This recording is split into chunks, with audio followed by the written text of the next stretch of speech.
பிரைஸ்லாட் கத்தர் பீமாந்தே பிள்ளைகளே, இந்த நாள்ல வேதத்துல வசனத்தை நம்ம தியானம் பண்ணலாம். பாத்தீங்கன்னா 1 யோவான் 4 1, 2, 3 சொல்லப்பட்டிருக்கு.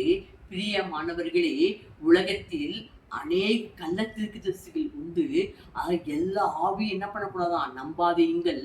அது தேவனுடைய ஆவியா என்பதை சோதித்து பாருங்க சொல்லப்பட்டிருக்கு. எப்படி சோதித்து பார்க்கறது, எப்படி அறிந்து கொள்வோம் தானே கேட்குறீங்க. பாருங்க, அதே அதிகாரத்துல 4 2, 3 சொல்லப்பட்டிருக்கு. மாம்சத்தில் வந்த இயேசு கிறிஸ்துவை அறிக்கை பண்ணுகிற எந்த ஆவியும் தேவனுடைய ஆவிங்களா? மாம்சத்தில் வந்த இயேசு கிறிஸ்துவை அறிக்கை பண்ணாத எந்த ஆவியுமே தேவனுடைய ஆவி அல்ல என்பதை நீங்க பகுத்தறிந்து கொள்ளாங்களாம். இந்த ஆவியே தேவனுடைய இயேசு கிறிஸ்துவை அறிக்கை பண்ணாத ஆவிதான் அந்தி கிறிஸ்து ஆவியா.